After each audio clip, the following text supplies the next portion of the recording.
Olá, você que se liga aqui no YouTube da TV Ceará e também no Canal 5. Acompanhe agora mais uma análise de fato, essa semana com o Dr. Flávio Ataliba, economista, ele que é o atual secretário executivo de Planejamento e Orçamento da CEPLAG, que é a Secretaria de Planejamento e Gestão do Governo do Estado. Doutor, muito obrigado aqui pela participação na análise de Obrigado, fato. obrigado, Leonardo. À disposição. Doutor, vamos começar falando aí de Ceará, né? A gente está aí, né, durante essa crise sanitária, maior crise sanitária da história, talvez, vai afetando aí os PIBs de todos os países. A previsão do PIB mundial é de uma queda aí de 7%, né? Como é que está essa situação para o Ceará? O Ceará que era um dos estados com situação fiscal melhor aqui mais cômoda aqui no Brasil, né? Como é que está essa situação do Ceará hoje aqui?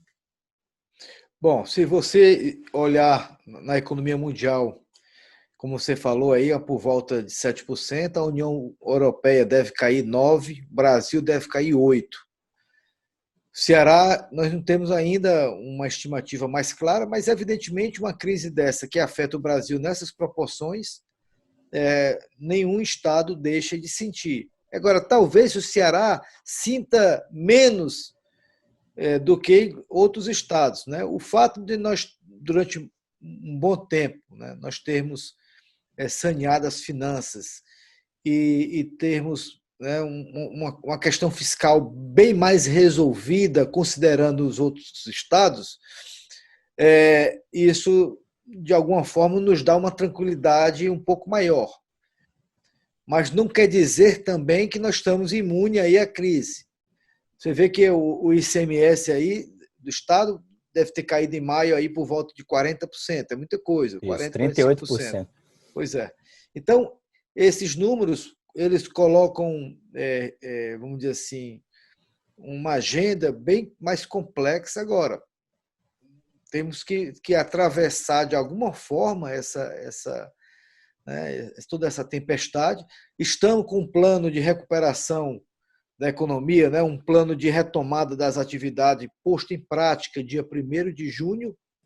Nós estamos já hoje no dia 23 para 24 de junho, e aí o Fortaleza já está na fase 2 do plano. Tem um conjunto de outros municípios ali da região de saúde de Fortaleza, basicamente município muito próximo da região metropolitana, que passaram para a fase 1 e alguns municípios do interior na transição. Então, dentro do possível, o impacto na economia cearense será grande, já estamos sentindo isso, mas talvez o fato do Estado de Ceará ter sido um dos primeiros a tomar decisões mais de isolamento mais rígido está permitindo nós escolhermos frutos mais rápido, especialmente em Fortaleza. O senhor acha que essa reabertura, Fortaleza agora, desde o início da semana, nessa fase 2, alguns setores aí já podendo abrir 100%, né? Mas a população, nos lugares em São Paulo, no Rio Grande do Sul, os lugares que abriram 100%, a população ainda não se sente segura para ir até esse determinado estabelecimento. O senhor acha que isso vai ser sentido aqui? Certamente. E diga-se de passagem, alguns municípios do sudeste e do sul do país que abriram sua economia, Leonardo, de forma talvez um pouco antes do tempo, eles estão sentindo e estão regredindo, né? Já está, alguns municípios, inclusive, estão retrocedendo, voltando a fechar parte das atividades econômicas. Nós, quer dizer, o governo do Estado de Ceará, no final de maio, quando resolveu já lançar o plano, é porque nós tínhamos observado que aqueles indicadores sanitários, em Fortaleza principalmente, nós tínhamos já atingido, né, que eles chamam de platô, né, quer dizer, aquele ponto máximo, e alguns números já mostravam que nós estávamos numa descendência. Então, a partir dali, nós lançamos uma fase de transição, uma fase de teste, que durou 7 dias, e aí nós estamos já nessa escalada em que Fortaleza tem uma situação sanitária bem melhor do que outros municípios do estado, talvez porque Fortaleza começou primeiro, né, a sentir os efeitos dessa doença, mas já estamos no que eles chamam de um R0, que é aquela taxa, né, que garante O índice de contágio, né? de contágio, ele está menor do que 1, está 0,8. Então, significa que uma pessoa está contaminando menos do que outra pessoa. É como se de cada 10, 8 fossem contaminados. Então, isso ajuda a percebermos que os indicadores estão numa descendência. Agora, como você falou, a fase 2 em Fortaleza, algumas atividades já completaram 100% da cadeia, como, por exemplo, calçados e couros, a indústria metal-mecânica, a indústria química, construção civil. Mas outras não, estão com 40%. E aí a novidade foi em restaurantes abrindo durante o dia e os templos religiosos abrindo 20%. E é importante, Lana, que quem está nos assistindo perceba que tudo isso tem uma lógica. Né? Você não faz um plano desse, ele tem toda uma fundamentação. É que nós temos a preocupação de ir paulatinamente crescendo o número de empregos que estão sendo liberados. E a gente construiu um plano em que aquelas atividades com menor risco sanitário e maior impacto econômico era aberto no começo. E aquelas outras atividades que, de alguma forma, têm um impacto econômico menor, mas que têm, vamos dizer assim, uma influência sanitária muito grande, deixamos para o final. Por exemplo, toda a parte educacional, seja educação infantil, né, ensino fundamental, médio, está tudo na quarta fase. Toda a parte de cinemas, teatros, tudo na quarta fase. Toda a parte de eventos, né, e também na quarta fase, porque são atividades que aglomeram muitas pessoas. E como esse vírus, uma das características dele é o alto grau de contaminação, então a gente tem que ter esse cuidado, né, essa responsabilidade de fazer as coisas de forma paulatina e pensada e cadenciada. Doutor, o senhor falou desses setores aí que tem essa possibilidade de reabertura segura, mas tem um setor aqui que talvez é um dos mais importantes do Estado, que vai sentir demais por alguns meses ainda, não tem como reabrir em nenhuma fase dessas. Quer dizer, até tem como reabrir, mas não tem como garantir que ele vá ter fluxo, que é o setor do turismo, né? O trade do turismo aqui no Estado, que é muito importante para a economia, baque vai grande. sofrer um baque, né? Você tem uma ideia, o PIB do setor do turismo no estado de Ceará é por volta de 5%.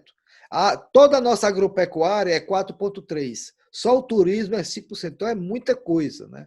É um setor muito grande. Para termos uma comparação do que representa o nosso setor de turismo, a Espanha, que é um dos países que mais recebe turistas no mundo inteiro, é 8%. Né? A Paris, o PIB de turismo de Paris é de 11% a 12%. Então, ter 5% na economia cearense para o turismo é algo muito importante. E vai levar um baque muito grande. O que eu digo é que essa pandemia ela vai provocar mudanças estruturais na economia mundial. Alguns setores vão sair mais fortalecidos, mais vencedores, como, por exemplo, essa plataforma que a gente está usando aqui, né? Toda o comércio, o e-commerce, né? Que é comércio de coisas eletrônicas, a Amazon, que é uma empresa de comércio, ela vai sair fortalecida, porque a tendência, Leonardo, no mundo pós-Covid, é que as pessoas vão se deslocar menos e os objetos que vão se deslocar pelas pessoas. Então, você sair de casa para ir numa loja comprar, então é um movimento de pessoas. Você entra num carro, pega o seu carro, vai até a loja, etc., compra e volta. Agora, com tudo que está acontecendo e essa nova situação, são os objetos que vão vir para a sua casa, como já está acontecendo com a alimentação, todo mundo já compra hoje pelo e-commerce. Então, isso vai ser uma tendência muito alta. O turismo, particularmente, que nós estamos conversando, ele vai ter que sofrer uma transformação muito grande para continuar sobrevivendo com uma atividade que é muito importante. Evidentemente que as pessoas não vão deixar de fazer turismo, é claro, mas talvez o turismo ele vá acontecer de outras formas. Por exemplo, dificilmente alguém vai pegar um cruzeiro, né, com 4, 5 mil pessoas, para cortar o Atlântico, levar aí 6, 7 dias para ir para um outro país, e no meio do caminho aparece uma pandemia e fica todo mundo dentro desse cruzeiro sem saber onde que vai aportar, né? Isso gerou um trauma muito grande numa atividade econômica. Então, o turismo deve acontecer, mas eu acredito que ele vai ser por blocos, por grupos menores, por guias, vai ter que ter algo semelhante a isso. Não vai poder ter mais aqueles grandes cadeias de turística que você, né, inclusive aglomerava muita gente. Isso vai ser coisa do passado. É um grupo de estudo da UES, doutor, ele fez uma pesquisa sobre as pessoas que estavam prevendo viajar aí nos próximos meses, e a resposta desse estudo é de que vai haver muito turismo interno. Talvez o Exatamente. Ceará se beneficie disso, né? Doutor, o senhor falou também no seu canal, o senhor tem feito vídeos aí sobre esse contexto econômico atual da nossa história, que os países e os estados também vão fazer uso de uma cadeia mais curta, né? mais próxima. Como é que o Ceará pode se beneficiar disso? Tá, e isso, assim, quando a gente pensa nos ganhadores e nos perdedores, o mundo, depois da queda do Muro de Berlim, né, no final da década de 1980, o que aconteceu é que houve um processo muito grande, acelerando, de integração comercial mundial. A crise internacional de 2008, 2009, ela teve um grande impacto no mundo, mas ela aconteceu mais do cerne do capitalismo, ali nos Estados Unidos, na Europa, pelas hipotecas que não conseguiu serem honrados seus compromissos. Mas foi uma crise que nasceu dentro do sistema financeiro mundial. Essa é muito diferente, como você falou no início. Essa talvez, depois da Segunda Guerra Mundial, e não aconteceu no Brasil, né? Nós temos aí o maior evento que aconteceu no Brasil e, com certeza, no Ceará de todos os tempos. Você imaginar que 70 dias as pessoas dentro de casa, ninguém saía para comprar quase nada, quer dizer, a economia caiu 7%, 8%, assim, é algo extraordinário. Então, nesse contexto, nós teremos vencedores e nós teremos perdedores. Aquelas empresas, né, e aí mais estrategicamente, que pertenciam a cadeias muito longas, quer dizer, o cara precisava aqui para o negócio dele trazer um insumo lá da China, isso não vai mais acontecer. Porque no momento que aconteceu uma pandemia dessa, ele se viu, as cadeias de produção internacionais, elas foram interrompidas. A China, quando começou o evento lá, ela fechou várias cadeias dela mesmo, porque o interesse dela era atender, logicamente, né, e ela está certa, do ponto de vista estratégico do seu país, chinesa foi a maior da história. dela. Claro, está entendendo? Mas a Europa ficou dependente, Leonardo, dos remédios que eram produzidas, as moléculas que eram produzidas na China e refinadas na Índia, para depois vender na Europa. Então, a indústria farmacêutica da Europa toda e dos Estados Unidos também ficava dependente de reagentes da China. Nós aqui do Ceará, o governador teve que importar máscara da China, cara. Qual é a dificuldade de se fazer uma máscara que nós estamos usando de pano dessa? Né? Nós temos aqui excelente indústria têxtil, qualquer pessoa faria isso rápido, está entendendo? Então, assim, a produção no mundo todo, seja industrial, seja comercial, ela ficou viciada do ponto de vista a comprar o que tiver mais barato em qualquer canto do mundo. E a globalização permitiu isso. Mas tem uma questão estratégica para a sociedade que deveria ter sido observada, né? E a gente teve que importar respiradores. Qual a dificuldade de se fazer um respirador? O Brasil faz um avião. Está montando um respirador 100% cearense, a UES. A UES, espetacular a iniciativa. Aí você vê o Brasil fabrica um dos melhores aviões, né, intermediários do mundo, a Embraer, e não sabe fazer um respirador. Está entendendo? Assim, essas coisas vão. A lógica disso vai mudar. E essa mudança pode ser muito importante para o Ceará, porque algumas coisas nós vamos ter mais estímulos de fazer aqui. estão fazendo aqui, são nossos empregos que nós vamos gerar, né? A receita vai ficar no Ceará. Então, acho que vai ter um freio, de alguma forma, já vinha acontecendo, mas essa pandemia ela ajuda a frear mais rapidamente um processo de globalização acelerada. Nós teremos uma antiglobalização que vai começar e estados como o estado de Ceará pode se beneficiar desse processo. A crise ela acelera o processo, mas aí no caso o senhor está falando que desacelerou essa globalização, né? Vai desacelerar, né? E vai acelerar outros processos, como a revolução digital, que a gente está fazendo aqui agora, a gente talvez não fizesse se não tivesse a pandemia, né? A conversa, o vídeo que foi. Hoje teve um grande seminário com vários prefeitos, vários palestrantes do Brasil todo, e eu pergunto, quanto custou esse seminário? Porque os 184 prefeitos não precisaram vir a Fortaleza. Os palestrantes não precisaram vir lá de todo canto do Brasil para cá. Então, quanto custou isso? Custou a utilização, né, da internet, alguma, né, alguma taxa que se pagou.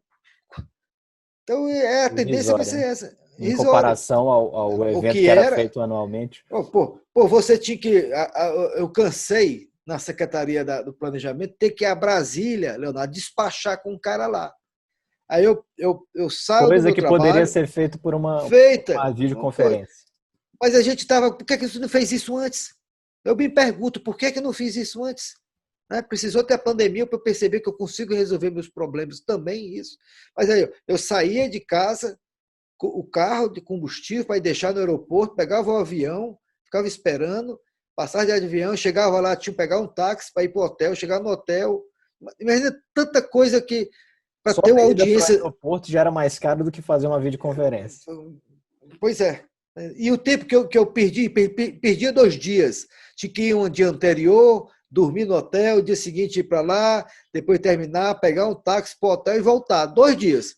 Eu poderia, em 30 minutos, numa videoconferência, resolveu a questão. Ou seja, o que nós estamos conversando aqui, Leonardo, é que a produtividade ela vai aumentar muito em certos setores. Você, jornalista brilhante que você vai conseguir ser muito mais... Olha se você já não está sendo mais produtivo nas suas matérias, na qualidade do conteúdo que você está levando para as pessoas. Mas essa é a tendência do mundo. Então, quem não se agrupar, não se enquadrar nessa nova tendência, nessa nova economia digital, revolucionária, de movimento de mercadoria, não de pessoas, quem não se enquadrar nisso vai ficar para trás.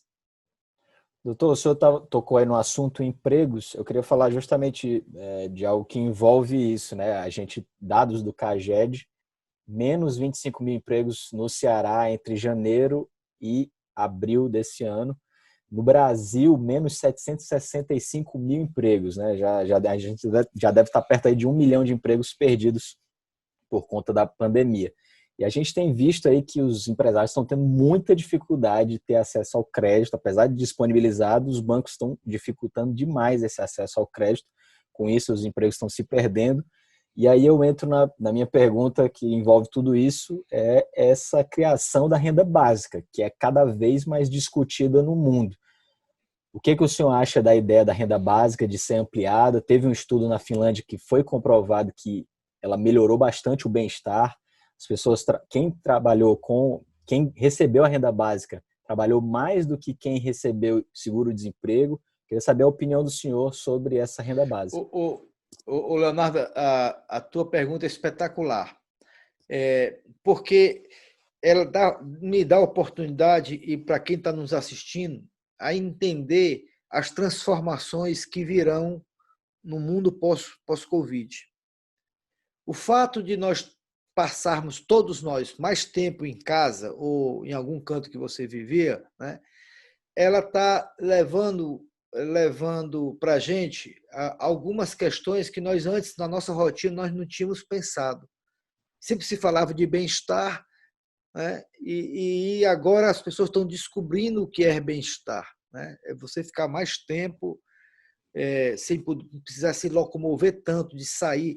Imagina quanto tempo, Leonardo, um cara perde aí saindo de uma cidade aqui na região metropolitana de Fortaleza para chegar no seu emprego na aldeota. No mínimo ali ele perde 1 hora e meia. Então 1 hora e meia para ir, 1 hora, então 3 horas do dia dele. Fora o cansaço que vai ter, fora a exposição ao risco de contaminação, não só dessa doença, mas outras doenças que a gente sabe que tem, né? Porque a Covid, ela explodiu, mas nos hospitais estavam cheios do mesmo jeito, com outros tipos de doenças provocados por outros problemas da aglomeração. É porque a Covid que foi a grande sensação da novidade. Mas outras doenças, tuberculose, um monte de outros problemas pulmonares, que inclusive estavam aí presentes, as pessoas estavam acometidas por isso, né? Então, o bem-estar vai acontecer. Agora, o que vai acontecer? Nós vamos fazer uma transição de uma economia com mais produtividade, mas nem todo mundo vai estar apto a usar dos benefícios da revolução digital, nem todo mundo tem um computador para trabalhar em casa, como você, como eu tenho, nem todo mundo vai estar sabendo mexer nessas novas tecnologias, ou seja, a produtividade que ela vai surgir para alguns, para outros da economia tradicional, não, ele vai ficar para trás. Então, o que vai acontecer é que nós vamos criar alguns postos de trabalho aqui na economia nova, mas vai destruir muitos outros da economia velha. A questão é que isso vai gerar um grande contingente maior de desempregados. E talvez nessa fase de transição aumentar a pobreza. Até que se complete essa migração, que ela vem só com o tempo, vai acontecer isso. E como é que você pode minimizar esse efeito? Com um benefício básico universal, alguma proteção de renda, à la Bolsa Família, mas vai ter que ser muito maior, né?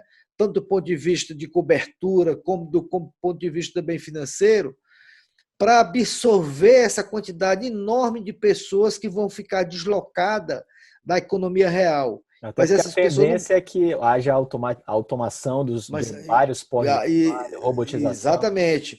E a tendência é aumentar, perfeito, a automatização, a robotização, a inteligência artificial. Então, tudo isso vai vir independente da gente gostar ou não. Não é questão de gostar, não. É que ela vai vir como sobrevivência de alguns setores. A gente vive no sistema capitalista, então isso vai acontecer.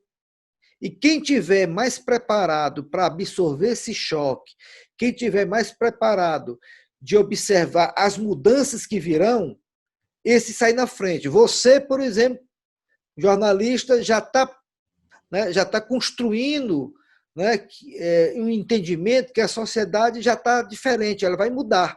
E quem perceber isso primeiro, se adaptar a isso primeiro, é quem vai partir na frente, que vai sobreviver no novo tempo. Quem não, vai ficar para trás. Não vai ter a produtividade necessária para participar dessa nova economia que ela vem por aí. Então, assim, diretamente na sua pergunta, o que eu acho é que um benefício básico, universal, vai acontecer, deve ampliar a rede de segurança social no Brasil bem maior do que o Bolsa Família. Agora, um programa desse, ele tem que também, ao mesmo tempo, permitir que as pessoas façam a transição para essa nova economia. Então, não é um fim em si mesmo, né? É um colchão social para amortecer essas tensões, nesse momento, até que as pessoas mudem para outro cenário. Doutor, só para a gente fechar, já encaminhando aqui para o fim, queria fazer uma pergunta para o senhor aí, projetar aí a economia do Ceará para esses próximos meses. Quando é que a gente sai desse retrocesso? Já tem alguma visão aí no horizonte? Tá. Se o plano de retomada ele for realmente bem sucedido, com todas as suas etapas, Fortaleza já sairia na 4ª etapa já no final do mês de julho, e os outros municípios, talvez lá para meados de agosto, nós teremos. Então. Suponho, então, que setembro toda a economia esteja voltando a funcionar. Mas aí nós temos um problema. Enquanto nós não tivermos uma vacina, um remédio, as pessoas não vão se sentir seguras de voltar a ter uma vida como tinha antes. E mesmo com a vacina e o remédio, o comportamento das pessoas vai mudar. As pessoas vão evitar se aglomerarem, as pessoas vão evitar lugares cheios, as pessoas as pessoas estão percebendo já que podem viver de forma diferente, né? E isso tem uma implicação na demanda. E ao ter implicação na demanda, isso vai rebater também nas próprias decisões que as empresas podem tomar. Antes de lançarmos o plano, houve uma pressão, vamos dizer assim, legítima do mundo empresarial, querendo que as atividades econômicas voltassem logo. E aí foi isso que a gente fez um plano para voltar. Mas eu tinha absoluta certeza, Leonardo, que mesmo que voltasse, a demanda não ia voltar na proporção que eles imaginavam. Nem se compara antes dessa pandemia. Então, nós vamos viver um outro momento, em que a empresa precisará, primeiro, entender quais são os novos gostos do comprador, da demanda, e segundo, ela vai ter que procurar essa demanda, ela vai ter que se adaptar a essa demanda, ela vai ter que entregar para essa demanda o que essa demanda quer. Isso já está acontecendo no setor de alimentos, a gente já vê as entregas todas acontecendo, mas isso vai acontecer em outros produtos também já já. A gente não tinha a prática, por exemplo, de ligar para o supermercado ou preencher um aplicativo e a compra do supermercado vir para a sua casa. A gente não tinha essa prática, a gente tinha que ir no supermercado, entrar em fila, etc, etc, etc. Mas agora as pessoas estão vendo que vai ser possível. Então, assim, a nossa retomada na economia cearense, primeiro, vai depender da descoberta de uma vacina ou de um remédio para sentirmos mais seguros. Segundo, vai depender também da capacidade que os nossos empresários vão ter de se adaptar a essa nova demanda e entregar o que essa demanda quer. Se conseguir entregar o que essa demanda quer, essa demanda ele consegue realizar mais vendas e consegue aumentar, inclusive, seus lucros e a possibilidade da sua sobrevivência. Então, assim, é muito incerto o cenário. Né? O cenário é difícil. Quem fizer uma projeção do que vai acontecer daqui para o final do ano está mentindo, porque não tem condições nenhuma da gente imaginar o que é que possa acontecer, porque a gente não sabe, principalmente, quando é que vem essa vacina. Agora, esse ano vão ter uma queda muito grande. Esse auxílio emergencial do governo federal, que foi aí para 3 meses, mais 2 meses, etc., eu acho muito difícil ele parar. O governo vai ter que continuar com esse auxílio emergencial, porque os informais que vendiam o seu churrasquinho lá no estádio de futebol, não vai ter mais jogo com torcida tão cedo, então o cara vai vender para quem? E aquele cara vai viver como? Então, assim, a situação foi muito complexa do ponto de vista social. A resposta que o governo federal for dar também a esse problema vai definir também o tanto do que a gente é capaz de voltar. Então, assim, esse ano nós deveremos cair entre 5% a 6%. No ano que vem vai haver uma retomada pela descoberta da vacina, mas também porque a nossa base de comparação ano que vem, 2021, em relação a 2000, é muito grande. A nossa queda foi muito grande. Então, o que a gente crescer no ano que vem já vai ser bom. Talvez cresça 2%, 3%. Mas para a queda de 5%, 2022 vai recuperar o que nós tínhamos de dezembro de 2019. Então, assim, nós temos 3 anos perdidos. 2020, 2021 e 2022. 2019 poderia pular para 2022, no final de 2022. É o que nós estamos... É o que deve acontecer, ou seja, recuperar o que foi perdido. E olha que o que nós tínhamos em 2019 já não era grandes coisas, né? A gente já vinha num período muito ruim. Então, assim, uma tragédia, essa década de 2020 para lá, serão anos que estaremos preocupados em recuperar o prejuízo. Agora, o Ceará tem uma capacidade muito grande, por ter suas contas já organizadas, de liderar uma rápida retomada, e aí o governo federal, o governo estadual, ele pode ser um grande, vamos dizer assim, motor dessa retomada.